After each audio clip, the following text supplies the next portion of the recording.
AD के अड्डे में आज की कहानी है ध्वनि और उसके बाबा प्रकाश जाधव की। 14 साल की ध्वनि के लिए बड़ा दिन था आज। प्रकाश और ध्वनि 8 बजे के करीब वसई स्टेशन पहुंचे। प्रकाश अकेला होता तो लोकल ट्रेन में चढ़ जाता, भरे हुए डब्बे में भी। यूं तो प्रकाश ने कई दफा कोशिश की, लेकिन ध्वनि को लेकर ट्रेन में चढ़ नहीं पाया।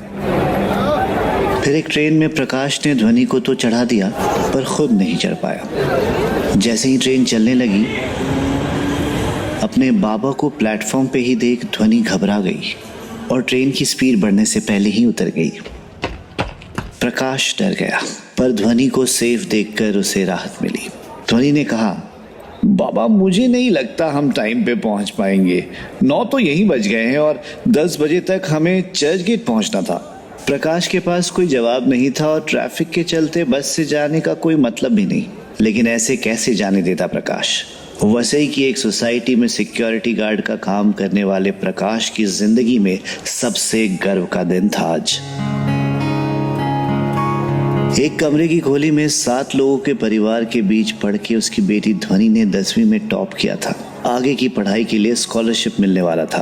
प्रकाश ने ध्वनि को एक कोने में खड़ा किया और वो टिकट काउंटर में गया। उसने अपने पैंट से बटवा निकाला जिसमें कुछ नोट थे, पर वो कम थे। फिर प्रकाश ने अपने जेब को टटोला और सारे चिल्लर निकाल लिए। सब जोड़ जाड़ कर उसने अपने एक दिन की सैलरी उस फर्स्ट क्लास के टिकट में झोंक दी।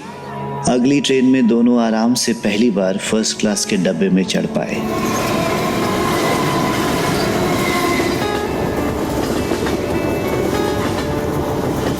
सेकेंड क्लास और फर्स्ट क्लास के डब्बों में बस 2 बातों का ही फर्क था। पहला, भीड़ कम थी, और दूसरा, सीट्स पे कुशन्स लगे हुए थे। और हाँ, एक और फर्क महसूस हुआ प्रकाश को। सेकेंड क्लास में चढ़ते हुए उसे कभी नहीं लगा था कि सब उसे देख रहे हैं, ऊपर से नीचे, पहले उसे और फिर ध्वनि को।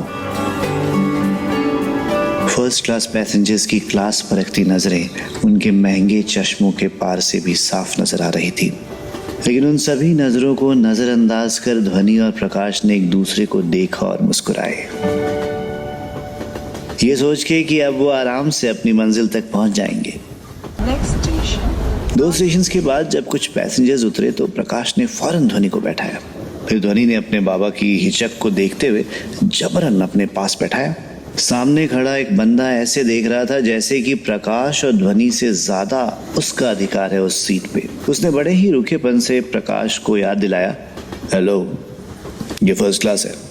प्रकाश और ध्वनि को समझ नहीं आया कि इसमें कहने वाली बात क्या है। फिर जब प्रकाश और ध्वनि ने कोई रिस्पॉन्स नहीं दिया तो उस महाशय के पास खड़ी मोहतरमा ने भी अपने फर्स्ट क्लास अधिकार के लिए आवाज उठाई और कहा, गलत डब्बे में चढ़ गए हो। ध्वनि ने अपने बाबा का हाथ कस के पकड़ लिया। बात वहीं खत्म नहीं हुई, बाकियों ने भी मोर्चा संभाला। अंग्रेजी और हिंदी में आपस में बातें करने लगे। ध्वनि की आंखों में पानी आ गया।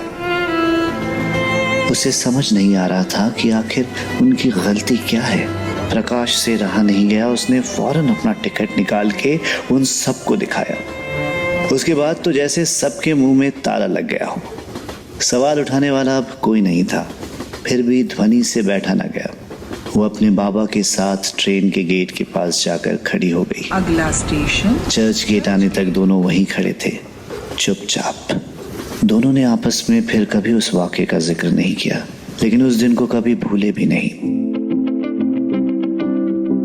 कुछ साल बीत गए। ध्वनि का एक बड़े कॉलेज में एडमिशन भी हो गया।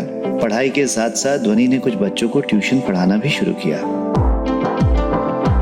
और अपनी पहली सैलरी से उसने जो चीज सबसे पहले खरीदी वो थी अपने बाबा के लिए फर्स्ट क्लास का पास। सफर अभी लंबा था, लेकिन सेकंड क्लास से फर्स्ट क्लास की दूरी कुछ कम हो चली थी। तो ये था आज का किस्सा। पसंद आया हो तो मेरा चैनल एडी का अड्डा लाइक, सब्सक्राइब और शेयर करना ना भूलें। किस्से कहानी एडी की जुबानी।